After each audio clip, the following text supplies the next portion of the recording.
Amanda once told me she hated cliches, said they dulled the mind, gave people permission to stop thinking. Anyone who says it is what it is has already surrendered, she scoffed once. Which is what makes it all so darkly ironic. How her betrayal unfolded like the worst kind of bargain bin drama. Same tired lines, same cheap perfume, and that hollow smirk I never thought I'd see on the woman I once scribbled love poems to in the margins of grocery lists. It wasn't lipstick on a collar or a message she forgot to delete. Amanda was clever, at least she thought she was. It was just an ordinary Tuesday. She'd left the car running in the driveway. Strange. When I stepped outside, the engine was hot.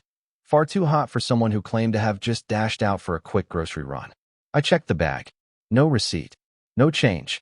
Just a protein bar. And a pack of gum. That wasn't a grocery haul. That was a cover story. So I waited. Later that night, while she was in the shower, singing, no less, like some carefree teenager on summer break, I slipped into her car and opened the glove box. Beneath old wrappers and a charger cord, I found it. A folded napkin from Auburn's, a cocktail bar 3 towns over. We'd never been there together. On it, scribbled in handwriting I didn't recognize. Next time don't wear anything under that dress. No name. No date. But it might as well have been engraved in neon. I didn't yell. Didn't hurl anything.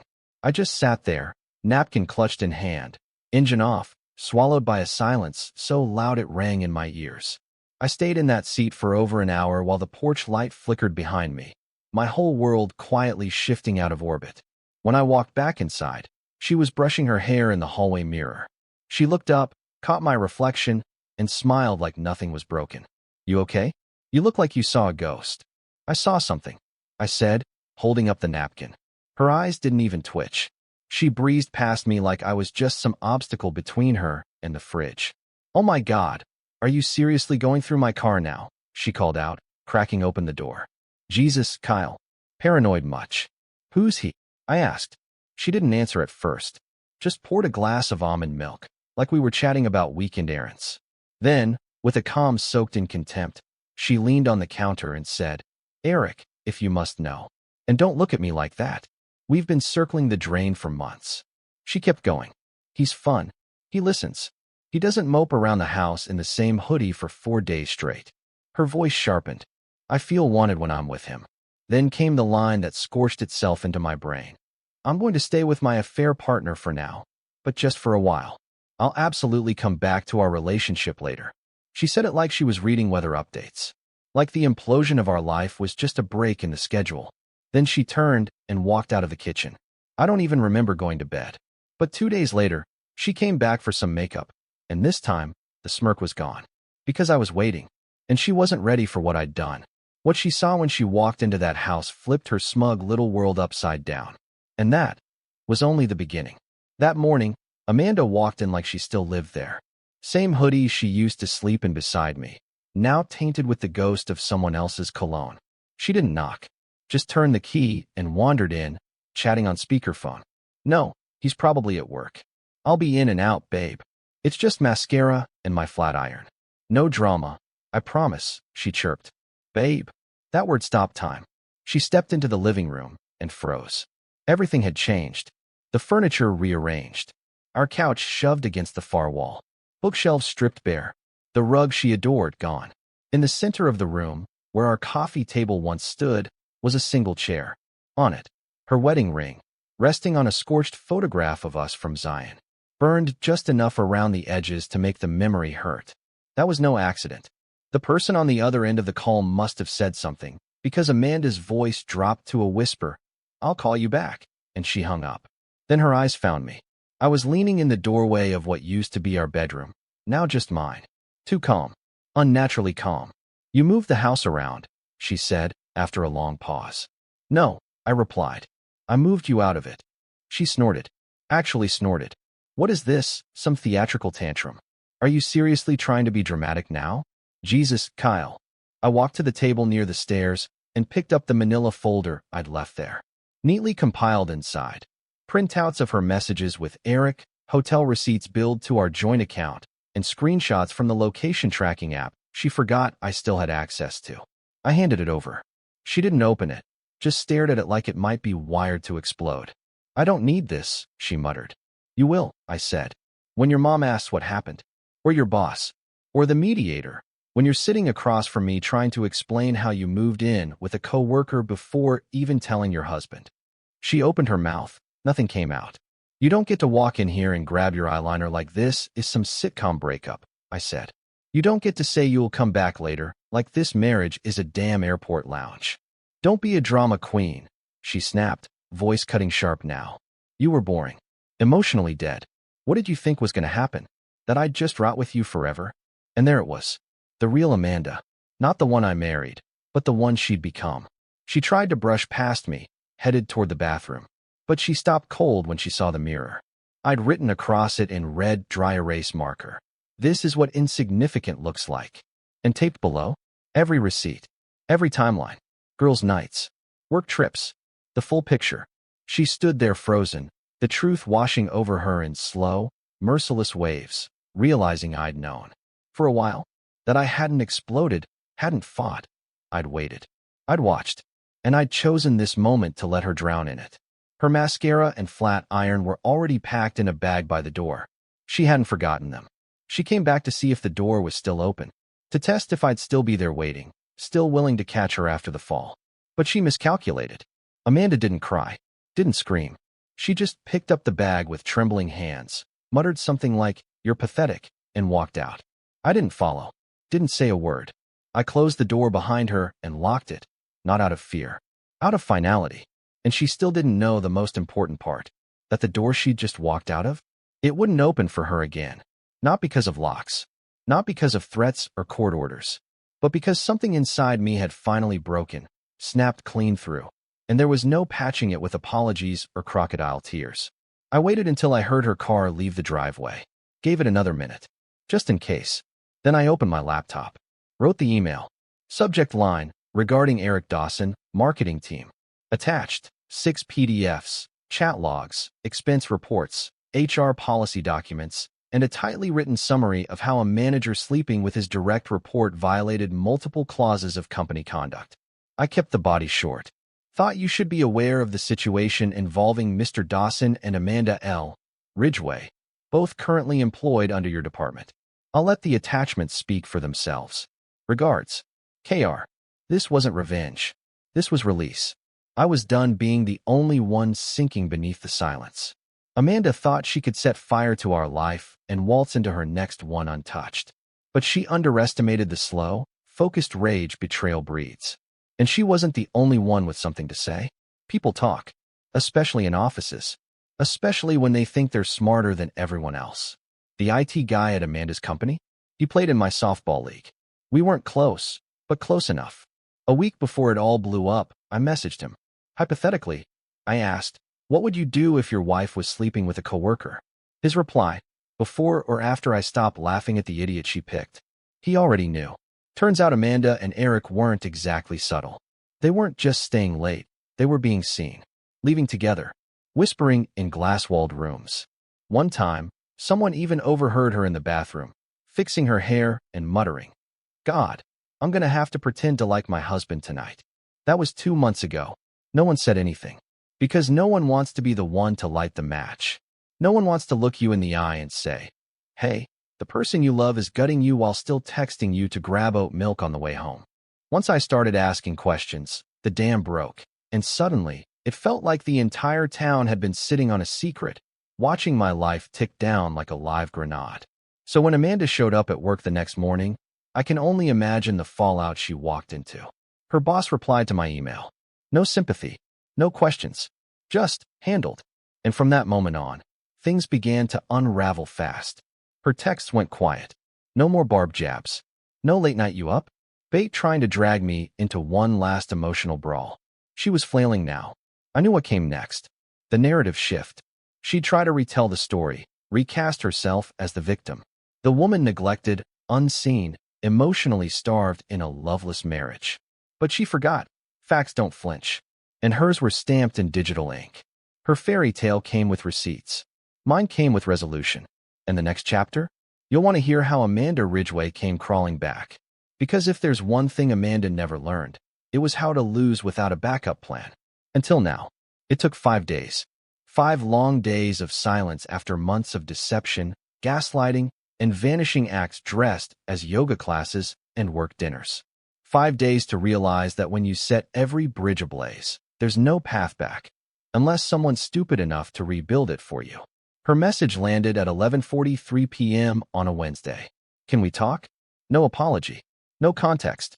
Just a vague lifeline, tossed out like I hadn't been drowning in silence for months. I didn't respond. 10 minutes later, I'm outside. I walked to the window, peeled back the curtain. There she was, perched on the hood of her car, arms crossed, hoodie up, like a teenager locked out of the party. I turned off the lights. Let her sit. She waited for nearly an hour. Then she left. But Amanda doesn't fold. She pivots. Next morning, a text from her mother. The same woman who once called me the most grounded man Amanda's ever met. She wrote, "Hey Kyle, Amanda's going through a tough time. Maybe you two can sit down and just talk it through? You've been through worse. Worse than this." I didn't respond. And Amanda wasn't finished. Later that day came the email. A winding, chaotic sprawl of half confessions and soft blame. Here's a taste. I'm not proud of what I did, but you weren't exactly present either. I felt alone for a long time, Kyle. Eric was a mistake, but it didn't come from nowhere. You stopped being you. I missed the version of us that laughed, that planned, that didn't just coexist like strangers. I thought I could find that again, but it was always about you. I see that now. That line, I see that now. It stuck with me. Not because it meant anything. It didn't. Amanda didn't miss me. She missed the version of me who never asked questions. The one who ignored that her gym bag was too heavy, that it reeked of hotel soap. She missed the me who was easy to lie to. When I didn't chase her, that's when she started slipping. 2 days later, she played her final card, dressed as reconciliation. She showed up again, this time in a dress I hadn't seen since our 4th anniversary. Hair done, makeup perfect. It wasn't nostalgia. It was strategy. She rang the doorbell. I didn't answer. She rang it again, then knocked. Soft at first, then with urgency. Eventually, I opened the door, just a crack. She smiled. Hey. I said nothing. She moved like she thought I'd step aside, let her in. I didn't. She fiddled with her bracelet, voice trembling. I know I messed up. Bad. But we were good once, right? People mess up. People forgive. We can try again. Clean slate. She sounded sincere. But it wasn't reflection, it was desperation. You mean like a restart? I asked steady. Yes, she said, her eyes hopeful. Exactly. Wipe the slate clean. I leaned in, close enough to crush her illusion. You wiped your slate with Eric's zipper, Amanda. I'm not the one who made it dirty. She recoiled like I'd slapped her.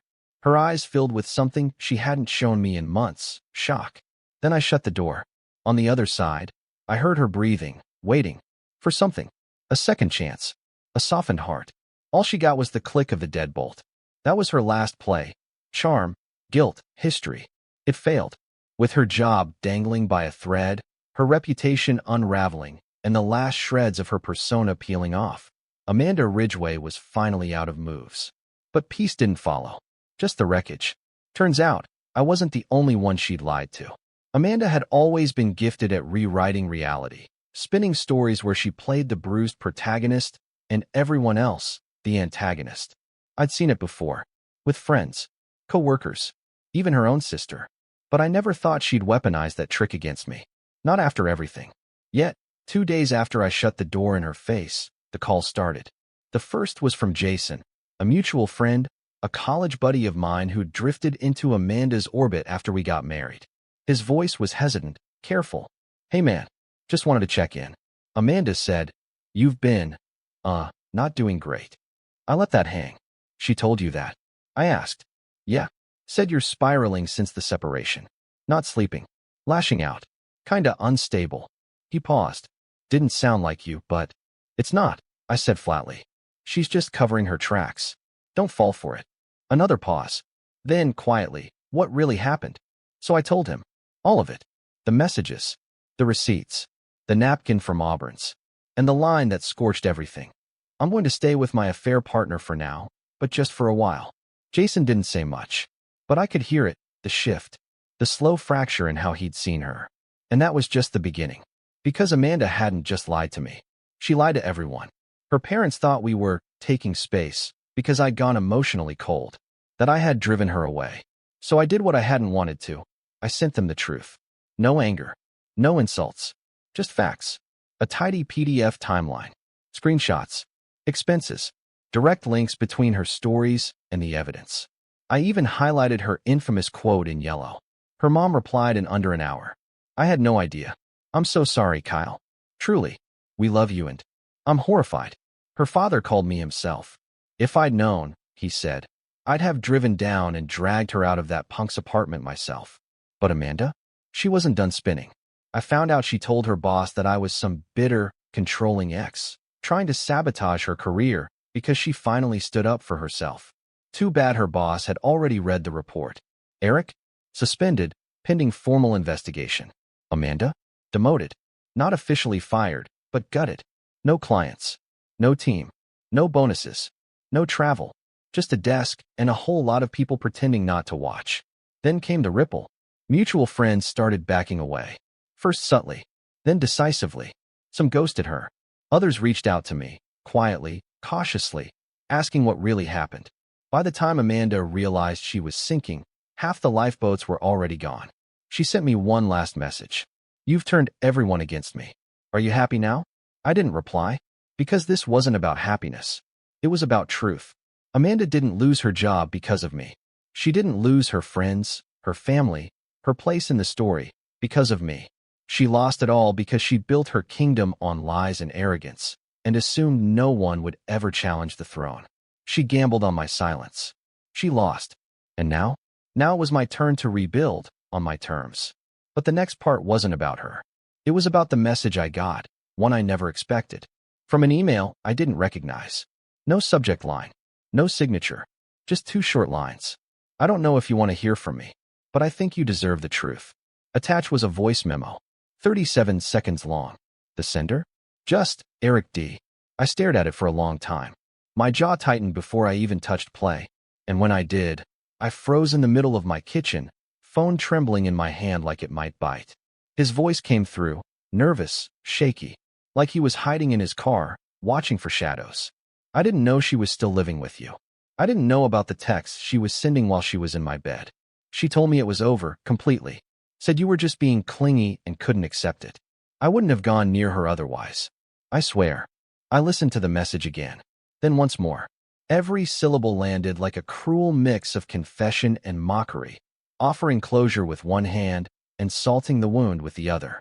Eric, the man she left me for, her escape plan, her soft landing, was trying to jump from the wreckage now that it had caught fire. And the strangest part? I didn't even hate him. Not anymore. Because I finally saw him clearly. Not as the villain, not as the homewrecker, but as another pawn in Amanda's rigged game. Just another soul lured in by her polished charm, her carefully staged vulnerability, the same haunting melody that once had me convinced I was her savior. She lied to him, too. Told him it was over between us. That our marriage was a shell, a formality. That I was unstable, obsessive. That he was rescuing her. And when it all started to collapse, when HR came knocking, when her parents went quiet, when her inbox filled with silence and her calendar cleared itself, she reached for her usual escape. Blame. Eric was just another draft in her disaster recovery plan. I'm sure she spun him a version of me that was volatile, jealous. That the cheating didn't really count because our love had already flatlined. But now he knew the truth. And like me, he was scrambling to get out before the wave swallowed him whole. I didn't reply. I didn't need to. Amanda was always good at playing both sides. But this time, her stories started talking to each other. And the math didn't add up. That night, I drove. No destination. Just road and wind and the clean kind of silence. And for the first time in what felt like forever, I didn't feel crushed. Not because anything had healed, but because I wasn't carrying her lies anymore. She was. The world was finally seeing Amanda without the Instagram filter. And speaking of the world, there was one more person she forgot to manipulate. One set of eyes that had been quietly watching this whole disaster unfold from a safe distance. Marissa, Amanda's sister. I hadn't heard from her since the last Christmas we all white-knuckled our way through under the same roof. Marissa was always sharper. Less polished than Amanda, but real. The kind of person who could sniff out a lie before it hit your teeth. So when her name lit up my phone, I braced. No warm-up. No pleasantries. Just her dry, clear voice. She told me you lost your mind. That you were stalking her. That you destroyed her reputation out of spite. Is it true? I didn't answer right away. Didn't have to. Marissa exhaled. I didn't really buy it. But I had to ask. Because Amanda lies when she's cornered. She always has. Remember when she got fired from that boutique in college? Told Mom it was a budget cut. There was a pause. It wasn't. She stole from the register. That story had never made it to me. So, Marissa said, want to tell me what actually happened? So I did. No edits. No dressing it up. From the night Amanda came home humming from someone else's bed, to the message from Eric, to the timeline I sent her parents. How she tried to spin me as unhinged, then came crawling back when the walls closed in. Marissa didn't interrupt. Just listened. Quiet. Focused. When I finished, she let out a breath like she'd been holding it for years. God, she muttered. I knew it. She's done this in smaller ways forever, Kyle. In high school, she used to pit her friends against each other just to feel in control. She cheated on her fiancé before you. Did you know that? Told him it was a one-time thing, cried nonstop, then blamed him for pushing her away. Another pause. And now she's doing it again. Except this time, it didn't work. Then Marissa told me something that hit harder than I expected. Amanda wasn't living with Eric anymore. She'd been cut off. He'd ghosted completely. The moment the investigation got serious, he packed his desk, transferred branches, changed his number. Just gone. Amanda had lost her marriage, then lost her parachute. Now, she was crashing on a friend's couch. And not just any friend. Madison. Yes, that Madison. The one Amanda once called a two-faced cow who sells vitamins on Instagram. That was who was feeding her frozen lasagna now. Who was keeping her from sleeping in her car. Marissa said she saw her the other day. Said Amanda looked wrecked. But not sad. Not sorry. Just bitter. Still convinced the world had wronged her. Still calling me obsessed. Still spinning a version of the story where she was the victim. Then Marissa said something I didn't see coming. You deserve better. You always did. And I'm sorry I didn't say anything sooner, Marissa said after a long pause. And, if you ever want to come by for dinner again, Mom still asks about you. That was when it hit me, subtle, but seismic. That shift from grief to clarity. The slow realization that while Amanda had blown our life to pieces, the blast hadn't scorched everything. Some things, some people survived. Some even saw through her. Amanda used to say, blood's thicker than water. But truth? Truth doesn't care about blood. And Amanda, she was running out of people to lie to. It happened a week later. She must have thought time had softened the edges. That the smoke had cleared, and maybe, just maybe, the ashes were cool enough to walk on without burning her feet. But Amanda never understood. This wasn't about time. It was about consequence. She showed up on a Sunday. No call. No warning.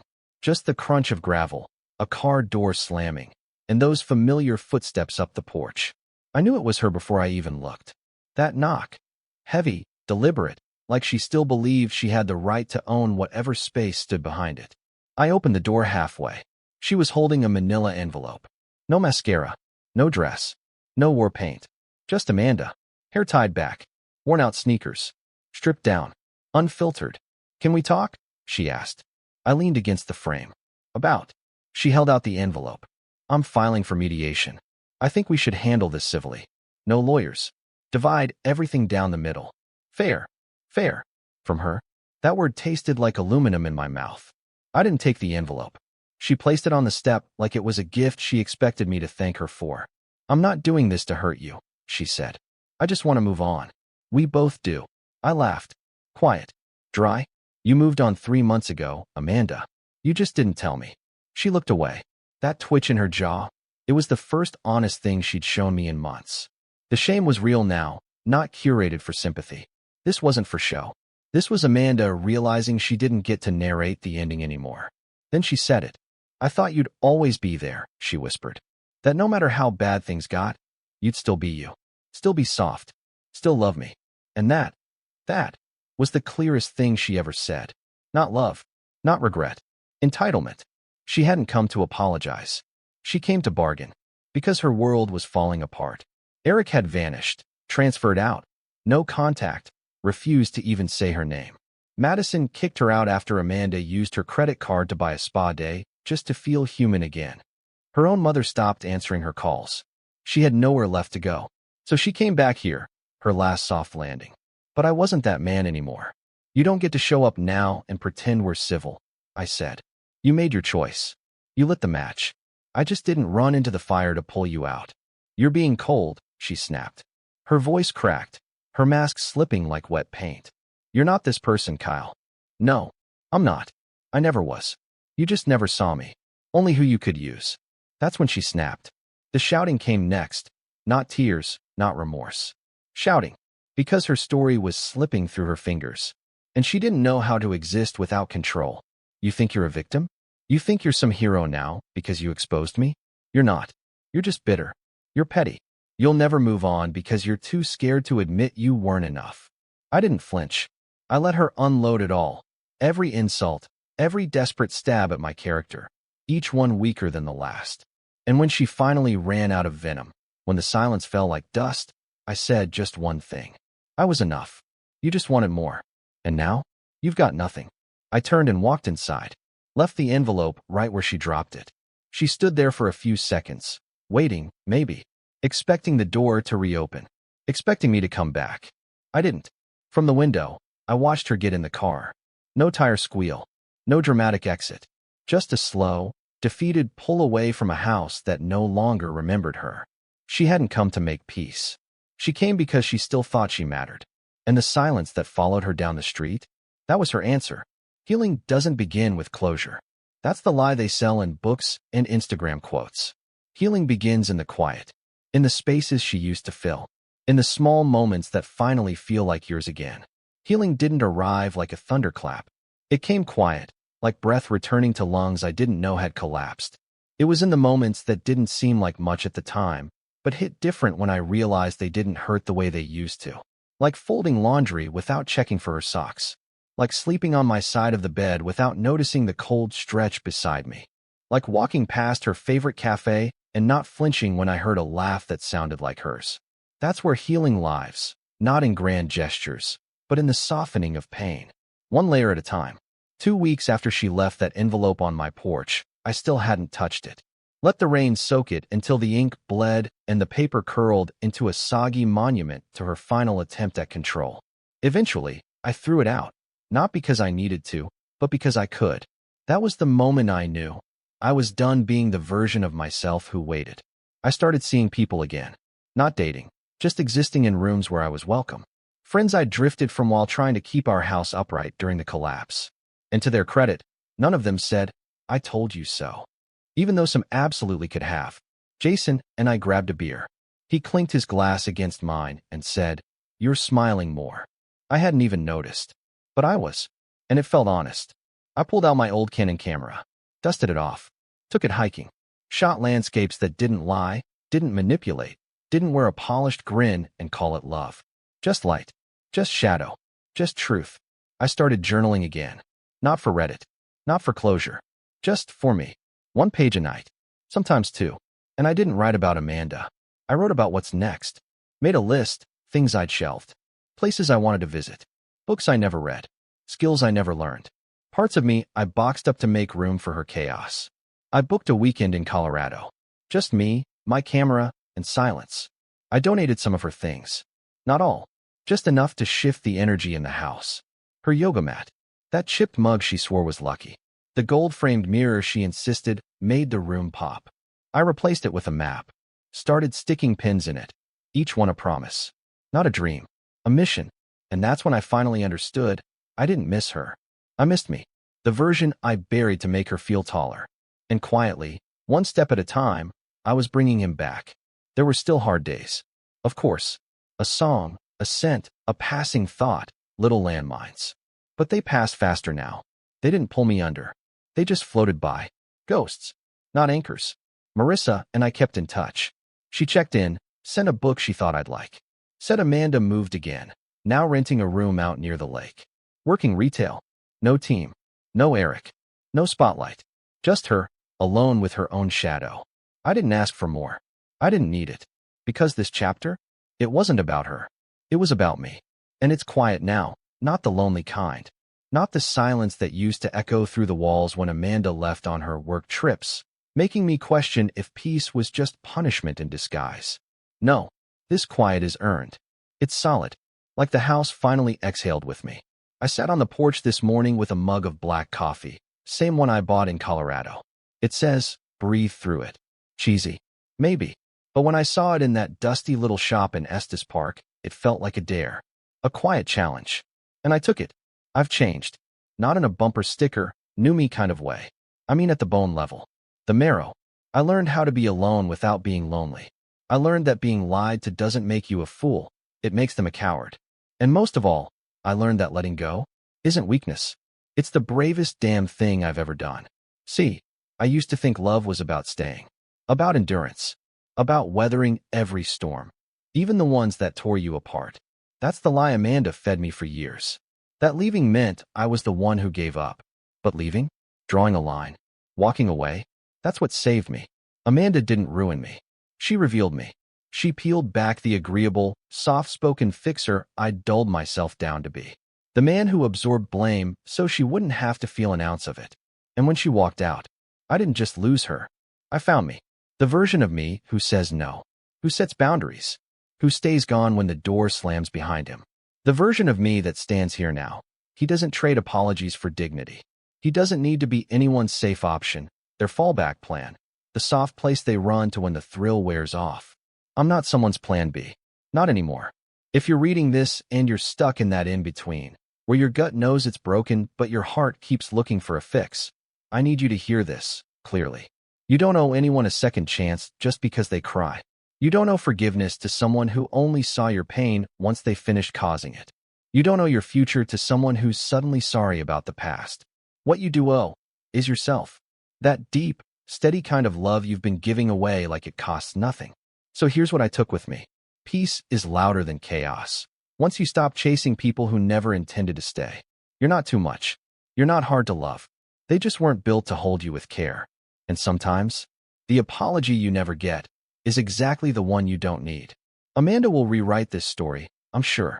A dozen versions for a dozen different ears. Each one softer. Each one painted in foggy half-truths and selective tears. But none of that changes what happened. And none of it changes this. I survived. No, scratch that. I walked through fire. And I built something new from the ash. And this time, this life, it's mine.